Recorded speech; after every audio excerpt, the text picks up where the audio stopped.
ابھی میں ریکویسٹ کروں گا حبیب اللہ خان صاحب سے کہ وہ آئیں اور آج کی جو ہے انہوں نے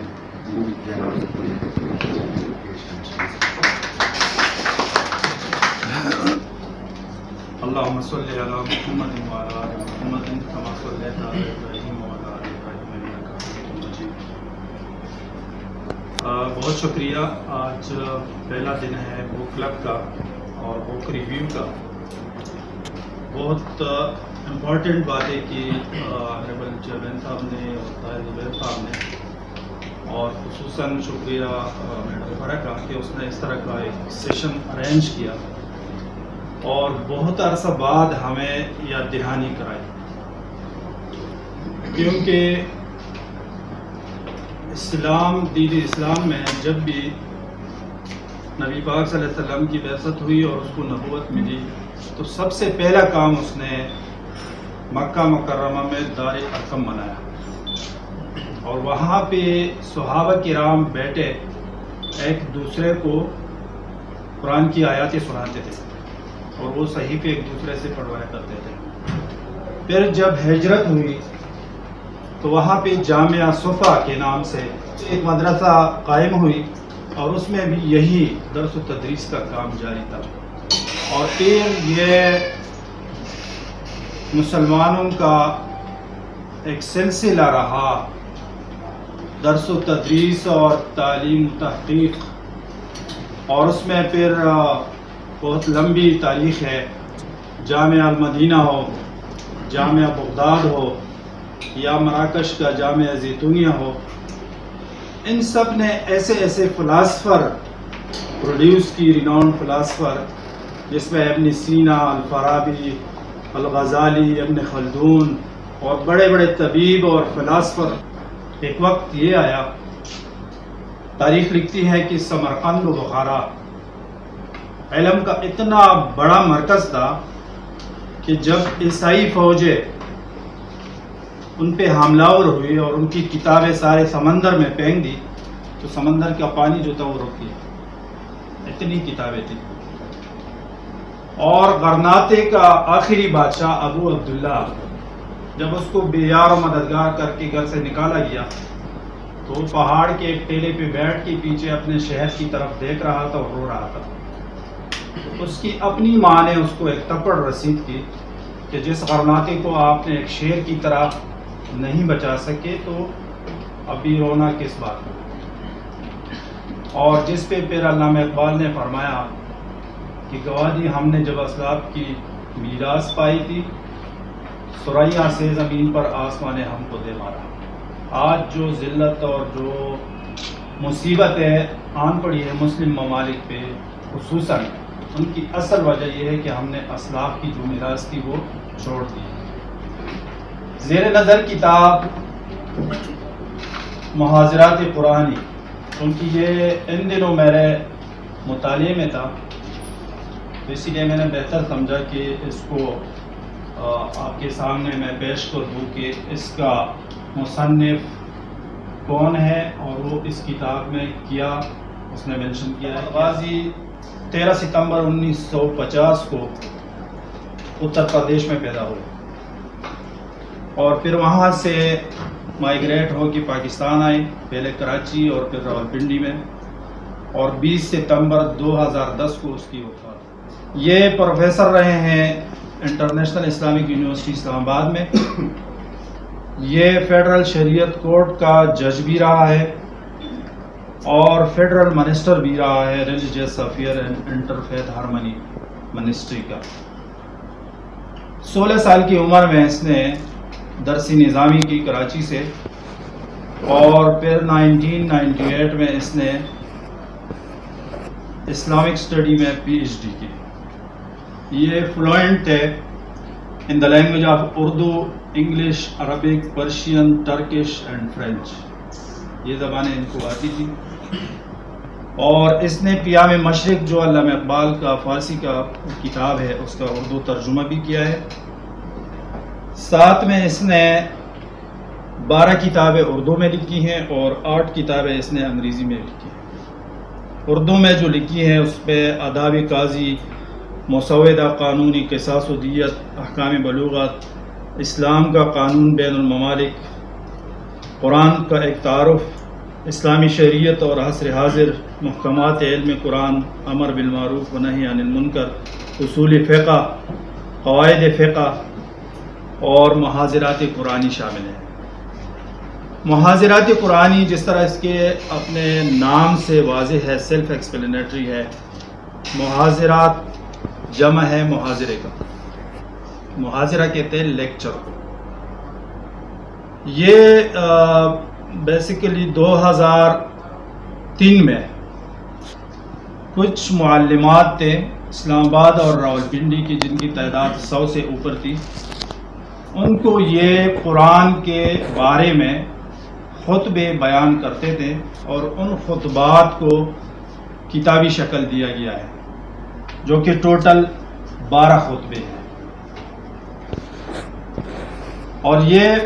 ہر مہینے کے 6 سے 18 تاریخ 2003 میں اس کو امپلیمنٹ کیا گیا ہے، اور پھر ایک خاتون معلمہ نے اس کو باقاعدہ ریکارڈنگ کرا کے اس کو پھر رائٹنگ میں کنورٹ کر کے پھر اس کو ریویو کر کے ایک کتابی شکل دیا گیا ہے۔ اس کتاب میں وہی پہلو بیان کیا گیا ہے جو ہمیشہ انسانوں کے نظروں سے اوجھل رہے ہیں، کیونکہ آج ہم اپنے معاشرے میں دیکھتے ہیں بہت نیک لوگ، متقی اور پرہیزگار لوگ بھی پائے جاتے ہیں، 5 وقت نماز بھی پڑھتے ہیں، روزی بھی رکھتے ہیں، حج پہ بھی جاتے ہیں، زکوٰۃ بھی دیتے ہیں، دوسرے بھی نیکی کے کام کرتے ہیں، لیکن جب ان سے پوچھا جائے تو ان کو قرآن کا ترجمہ اور تشریح اور مطلب ان کو سمجھ نہیں آتا۔ پھر ان کو اگر ہم اپنے آپ سے بھی پوچھ لیں کہ قرآن نازل کس طرح ہوا، کتنے اس میں مدنی صورتیں ہیں، کتنے اس میں مکی صورتیں ہیں، پھر کس ترتیب سے اور کس عزت سے اتارا گیا ہے، پھر اس کے تدوین کا مرحلہ کیسے گزرا اور دور حاضر میں اس کی ضروریات کیا ہے اور کس طرح ہم اس کو امپلیمنٹ کر سکتے ہیں، تو یہ ساری باتیں اس کتاب کے اندر ذکر کی گئی ہیں۔ کیونکہ نزول قرآن کی سب سے پہلی تصدیق جو کی تھی وہ سیدنا خدیجۃ الکبریٰ رضی اللہ تعالیٰ عنہ نے کی، جو مسلمانوں کے لیے سب سے بڑی محسن ہے کہ یہ کلام الہی ہے۔ اور علامہ اقبال فرماتے ہیں کہ تو نمیدانی کی سوز قرأت تو دیگر گم کر تقدیر عمر را، مطلب آپ اس سے زیادہ اور کیا ثبوت چاہتے ہیں کہ اس قرآن نے تقدیر عمر کو تبدیل کر دیا۔ حضرت عمر رضی اللہ تعالیٰ عنہ جو کہ عرب کے بہت بڑے طاقتور بندہ سمجھا جاتا ہے، اور اس طاقتور بندے کو بھی اس قرآن نے اپنے طرف مائل کر کے اس کو مسلمان کر دیا۔ دنیا میں اس کتاب میں یہ بھی لکھا گیا ہے کہ ایک غلط فہمی دنیا میں پائی جاتی ہے، اسلام سے پہلے بھی تھی اور آج بھی موجود ہے، کہ ہم ہر مافوق الفطرت چیز کو جو انسان کو نفع یا نقصان دے سکتا ہے، ہم اس کے احترام میں اتنا آگے چلے جاتے ہیں جو رفتہ رفتہ پوجا اور عبادت کی طرف چلے جاتے ہیں اور معبود کا درجہ ملتا ہے۔ آج ہم دیکھتے ہیں اگر دریا ہے اس سے ہم پانی پیتے ہیں تو ہندوؤں نے ان کو بھی معبود بنایا ہوا ہے۔ اگر ایک درخت ہے اس سے اس کو کوئی فائدہ ملتا ہے تو اس کو بھی معبود بنایا گیا ہے۔ اور اگر سورج ہے، کوئی سورج کا پوجا کرتا ہے، کوئی آگ کا پوجا کرتے ہیں، اور اس وقت کروڑوں کی تعداد میں ہندو ان کے معبود اور ان کے جو گاڈز اور یہ وہ تصور کرتے ہیں وہ موجود ہے۔ اور یہ چونکہ انسانی فطرت ہے، حضرت ابراہیم علیہ السلام کے بارے میں بھی یہ لکھا گیا ہے قرآن میں کہ جب اس نے پہاڑ کو دیکھا تو اس نے سمجھا کہ یہ میرا رب ہے، اس نے کہا نہیں۔ جب اس نے چاند کو دیکھا سمجھا یہ میرا رب ہے، جب وہ غروب ہو گئی کہتے نہیں میں۔ پھر جب اس نے سورج کو دیکھا تو اس نے سوچا کہ یہ میرا رب ہے، تو اس نے کہا نہیں یہ بھی غروب ہو رہا ہے۔ تو آخر میں اس نے کہا کہ انی وجہت وجہی للذی فطر السماوات والارض حنیفا وما انا من المشرکین، میرا رب وہی ہے جو اس سارے کائنات کا مالک ہے اور جو ابدی ذات ہے. تو اس کتاب میں اس کو بھی بتایا گیا ہے. دوسری بات یہ ہے کہ انسان کے لیے ضروری ہے اور خصوصاً مسلمان کے لیے کہ وہ تحقیق کرے. ہر روز وہ اپنی زندگی میں اور اللہ تعالیٰ کے مخلوقات پہ ریسرچ کرے، اس پہ سوچے، اس کو سمجھے. اسی لیے آپ لوگوں نے پڑھے ہوں گے قرآن کی تلاوت کرتے ہوئے ہر دوسرے تیسرے آیت پہ آتا ہے لعلکم تتفکرون، اگر آپ فکر کریں، لعلکم تعلمون اگر آپ کے پاس علم ہو، لعلکم یعلمون اگر آپ سمجھ سکے. چھوٹے آیت ہے لیکن اس کے اندر بہت گہری معنی ہے. لعلکم تتفکرون، فکر اس وقت بندہ کرتا ہے جب اس پہ تحقیق کرتا ہے. اور ایک چیز کا تحقیق اس وقت ہو سکتا ہے جب آپ اس کو مسخر کریں، جب آپ اس کے کنٹرول میں آ جائیں، وہ آپ کے کنٹرول میں آ جائے، پھر اس پہ بندہ جو ہے اس پہ تحقیق کر سکتا ہے، اس پہ ریسرچ کر سکتا ہے. مثال کے طور پہ ڈاکٹر کے میں مثال لیتا ہوں، سر بھی ڈاکٹر ہے بیٹے ہیں. جب وہ میڈیکل کالج میں ہوتے ہیں تو آخری سال میں ان سے تجربے کرواتے ہیں. مردہ جتنے بھی ڈیڈ باڈیز ہیں اس کو لا کے میڈیکل کالجز میں اس کو چیر پاڑ کر کے ٹکڑے ٹکڑے کر کے، یہ اندر یہ وینز ہے، یہ گردے ہیں، یہ پھپھڑے ہیں، یہ پنکریاز ہے، یہ چیز ہے، یہ چیز ہے. اس کو اچھا پہلے 2 سال تو وہ اس پہ تجربے کرتے ہیں. لیکن اگر آپ کسی میڈیکل کالج کے اسٹوڈنٹ کو کہے کہ اپنے باپ کی میت کو لاؤ اس پہ ہم تجربہ کرتے ہیں، کبھی نہیں لائے. اپنی ماں کے ڈیڈ باڈی کو لے آؤ میں اس پہ تجربہ کرتا ہوں، وہ کبھی نہیں لائے. کون سی چیز حائل ہے اس کے درمیان میں؟ وہ ہے تقدس اور اس کی تقریب. تو اسی لیے اس کتاب میں یہ بھی بیان کیا گیا ہے کہ اللہ کے بعد سب سے زیادہ تقدس والا چیز انسان خود ہے. کیونکہ اللہ نے جیسا وَسَخَّرَ لَكُم مَّا فِي الْأَرْضِ جَمِيعًا، یہ جتنے بھی چیزیں ہیں زمین میں، آسمان میں، کائنات میں جتنے بھی چیزیں ہیں یہ انسان ہی کے لیے مسخر کیا گیا ہے. اور انسان کو حکم دیا ہے کہ سیروا فی الارض فانظروا کیف کان عاقبۃ المتقین، دیکھ لے،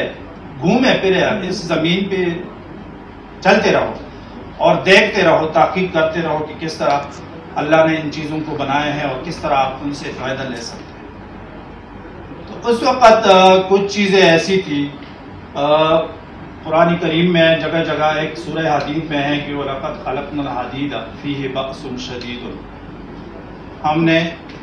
آئرن کو، لوہے کو بنا دیا. اس میں پورا ڈیٹیل بحث ہے. وہ ڈیٹیل بحث کیا ہے؟ آج ہم جتنے بھی جہاز دیکھتے ہیں، جتنے بھی چیزیں دیکھتے ہیں جو آئرن سے بنتے ہیں، یہی اس میں ڈیٹیل بحث ہے.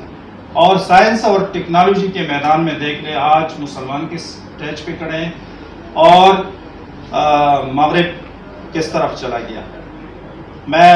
بوسٹن میں MIT میں گیا جو میسیچیوسیٹس انفارمیشن ٹیکنالوجی کا دنیا کا سب سے بڑا انسٹیٹیوٹ ہے جو اسپیس ٹیکنالوجی پہ کام کرتے ہیں. 2013 کی بات.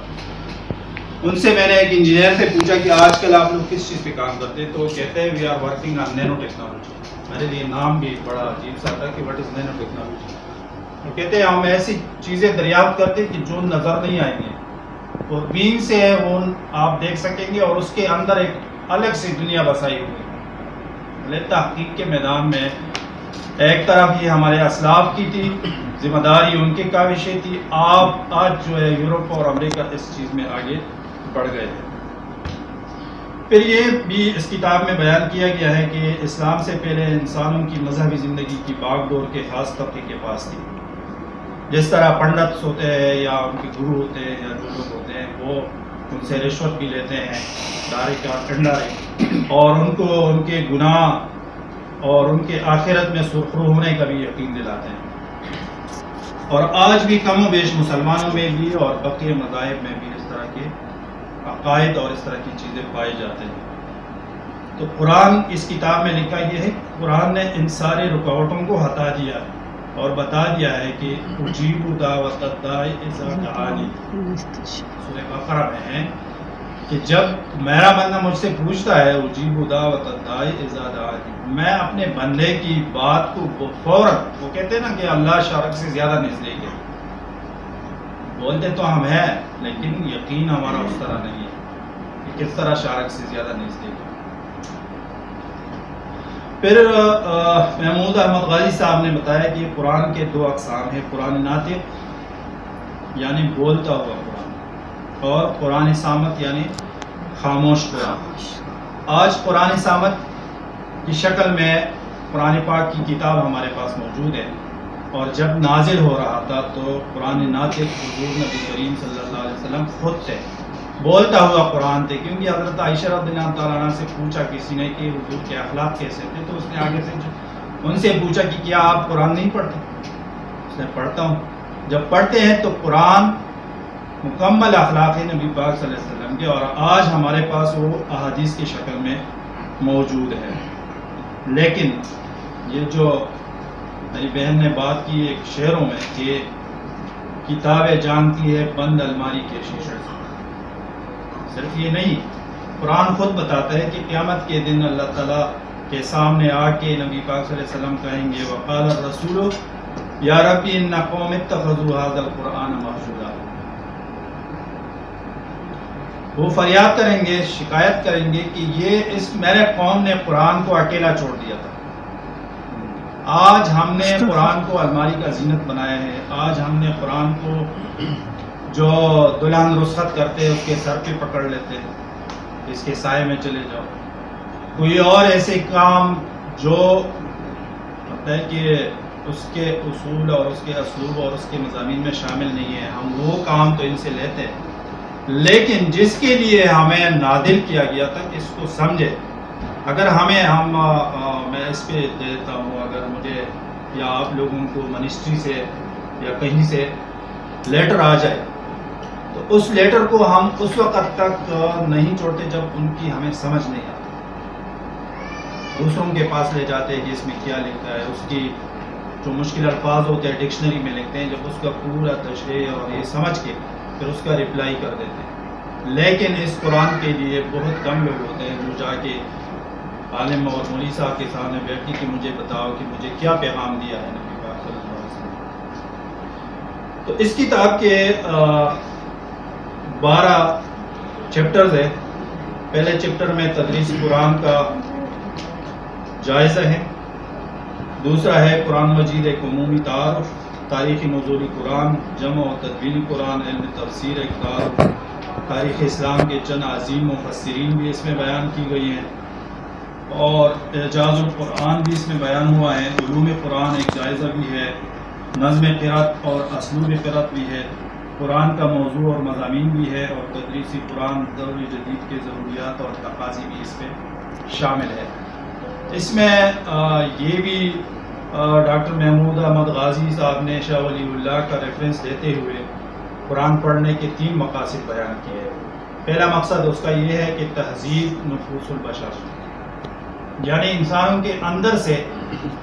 تہذیب ہو اور ان کے نفوس جو ہو، نفس کی جمع ہے نفوس، وہ پاکیزہ ہو، کیونکہ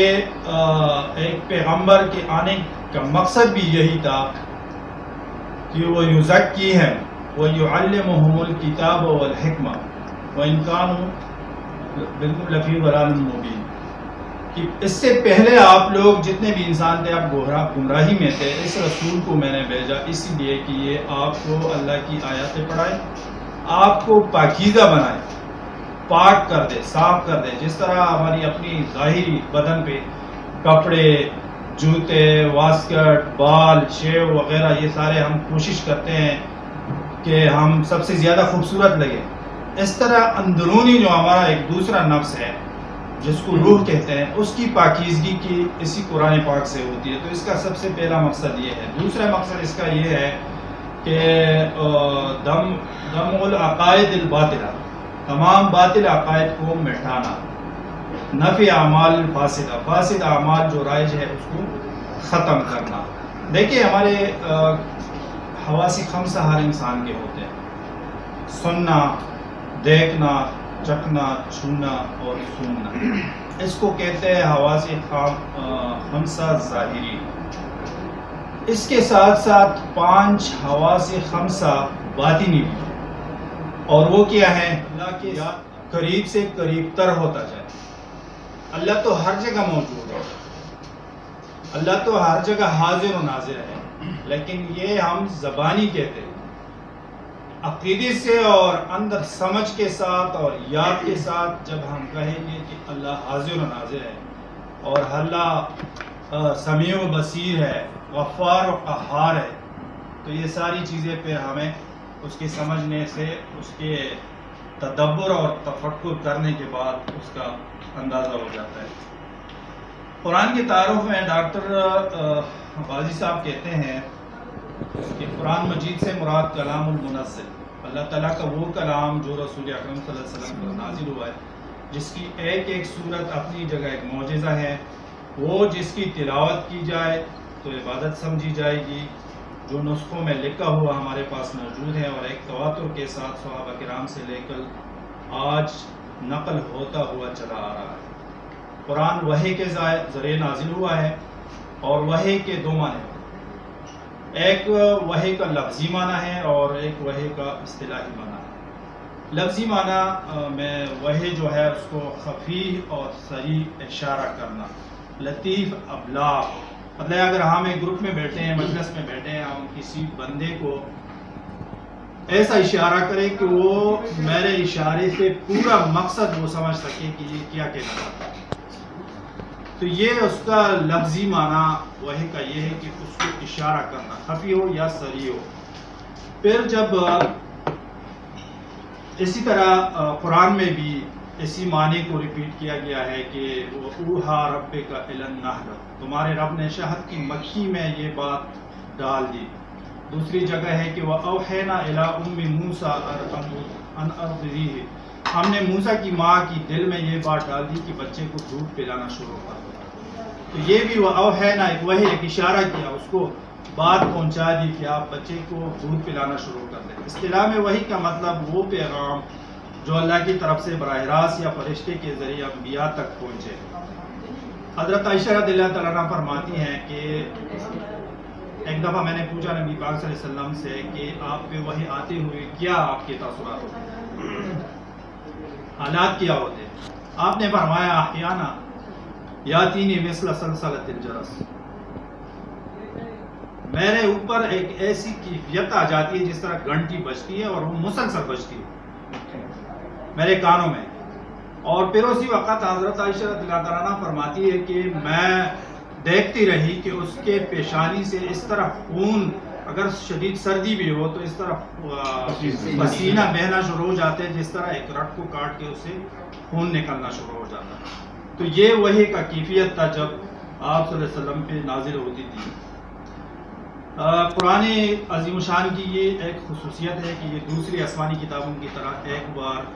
نازل نہیں ہوئی، جس طرح حضرت موسیٰ علیہ السلام کوئی دور میں گئے اور اس کو وہاں پہ